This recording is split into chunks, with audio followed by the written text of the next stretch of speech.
action? Hello, my name is Teresita Blanco, the Earth's sister, and today we're going to be continuing La Casa or the House, written by me, Teresita Blanco. Chapter 9. The Silver Goblet. Spring came and with it the same daily sameness. It was the year 1983, and Fidel Castro had awoken in a particularly happy mood one cold April morning. It was thanks to his general good disposition that the rationing got a little better. The Cubans were finally allowed to fatten a little. The market was flooded with chicken. Irina was the first to go to gather the chicken for their family. After getting a couple, she also bought a little piglet. She had the intention of fattening the little pig. The children did not bother to get to know the would-be meal.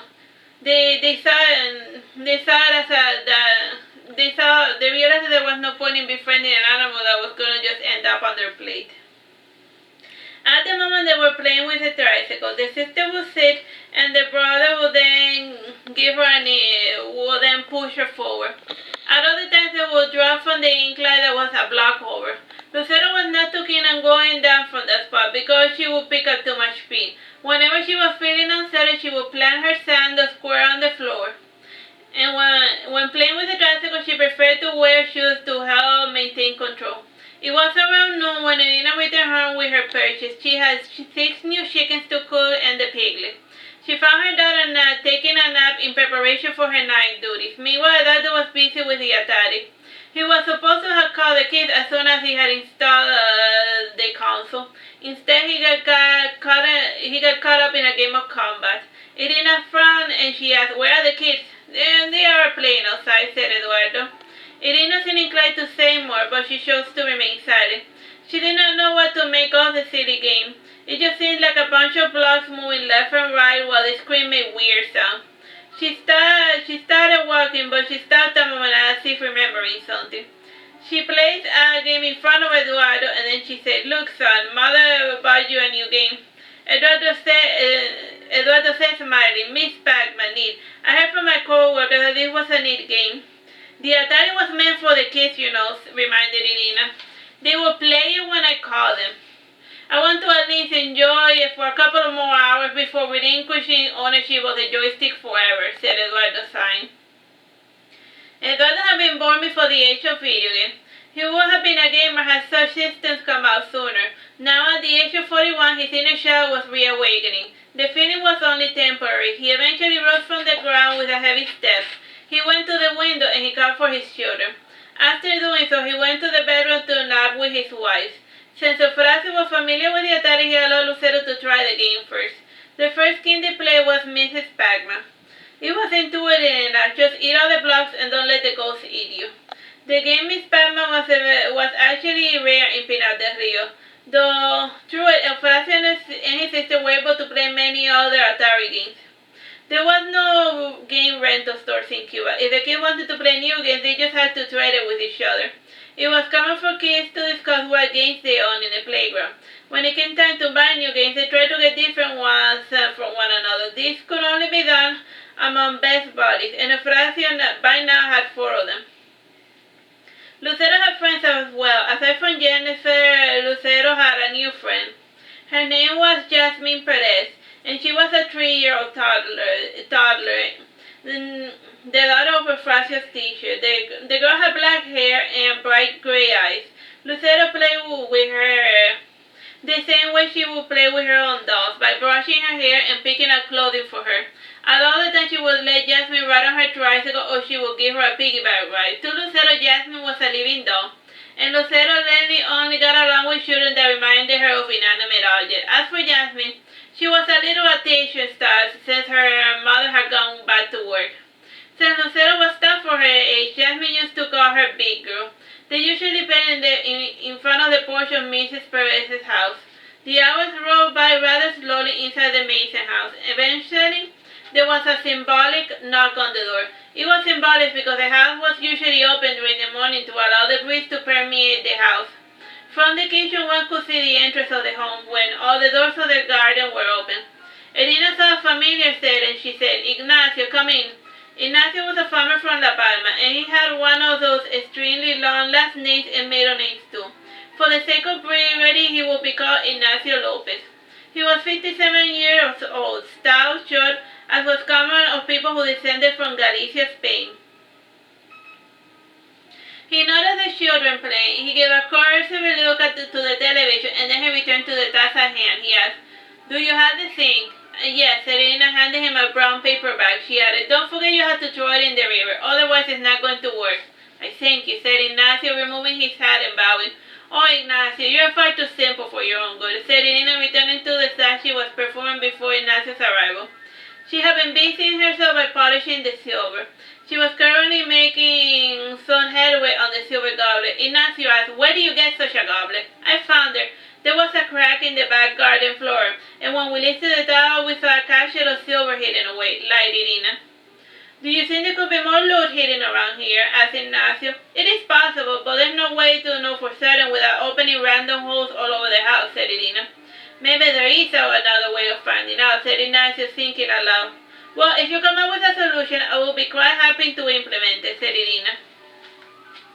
Ignacio left the house quite thoughtful. A month passed, and Irina had completely forgotten about the conversation. One day, Ignacio made another appearance. He only came down to Pinar del Rio when he needed something. When he entered the house, he had a large backpack. Some of the visible objects included a pike, a shovel, a lantern, and a metal detector. He also had headphones. He started scanning the floor and over the top of it, and eventually made his way to the kitchen. Angelica, who was home, was the first to react. She said, "What in the world?" "Ignacio, what are you doing?" asked Irina. "I'm looking for silver. I did as you asked. I went home and gave it some thought, and after I threw the spell into the river, the same revealed to me the solution as to how to find all the hidden loot in your house. You see, this is a metal detector, and I'm getting some strong readings over here. I'm listening for cobalt, or maybe iron. No, I'm certain it must be nickel. It is quite smooth, so it must be man-made. I am certain of it." "Look, you crazy person, you are not digging a hole in my kitchen," said Angelica sternly. "I beg your pardon. Your mother asked me to look into this." "I did no such thing. Look, whatever I may or may not have said, it was purely in jest. I am certain of it.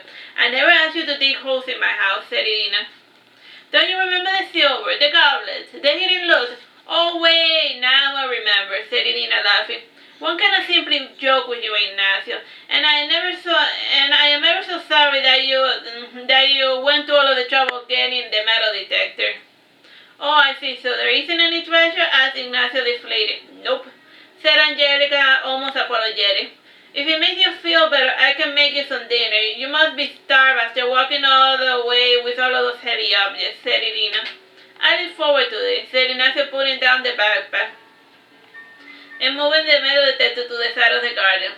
Meanwhile, Efrasia had gone into the kitchen to open the fridge. Inside, he found the silver goblet with gelatin inside.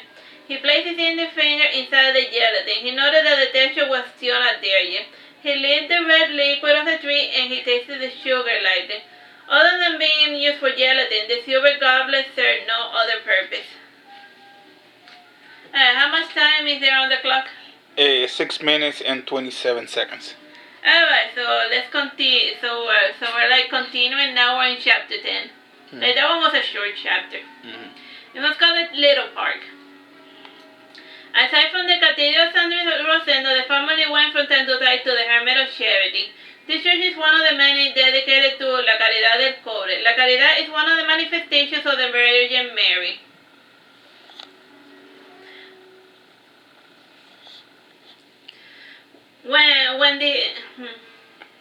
Still, her name refers to a region in Cuba known as El Cobre, or the Copper. Her name literally means the charity from cobre, or from copper.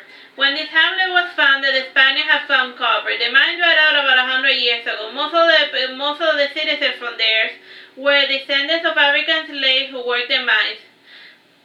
This charity manifested in 1612. Three men who were all called Juan for some reason, had gone to sea to collect salt. Along the way there was a storm, and they started to fear for their lives. The youngest one had a pendant with the image of the Virgin. Others started praying, and the storm subsided. As the storm died down, a little statue of the Virgin Mary came upon the road floating on a raft. The ones took it as a sign, and they brought it back the statue with it. The governor, after hearing the story, ordered a church to be made for the Virgin. When the slaves were finally freed in 1801, the decree was read in front of the Lady of Charity. This story is the reason why almost all Cuban churches are dedicated to this Virgin. Today, the Manson family actually made an effort to go to this church, even though it was a little bit further away than San Rosendo. Since the parents had some free time, they decided to bring the children to El Paquito Gonzalez, or the little park. The children did not bother to enter the church since they prefer playing in the side garden. Lucero noticed some interesting new plants. When she touched them, the leaves shied away. The plant was called Mimosa pudica. Lucero had seen them in one of those old taxology books.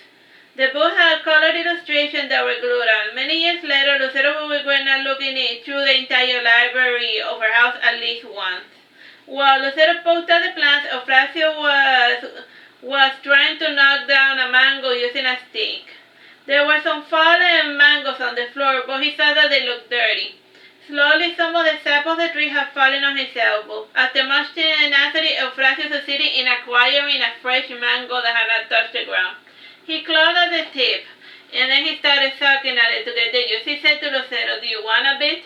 Lucero nibbled at it, and then she returned it to her brother. She rarely ate much of the food offered to her, but she would feel offended if people did not at least offer her something to eat. In the meantime, the parents were listening to the gripping sermon about humility and the service to your fellow man. Irina had not been in a mood for attending church. She had just gotten some correspondence from her friend from Peru, and she was busy writing back. Ever since she was 10, she had been writing to a Cuban painter named Boris Lynch. Through his work, he sustained his family and his wife's family. Sometimes it seemed to him that he was the only person that actually worked. In his latest letter, he was bemoaning that his daughter had changed her last name. She had done so when she became a citizen of Spain. Instead of Lynch, she was using her stepfather's last name, Hussein. This was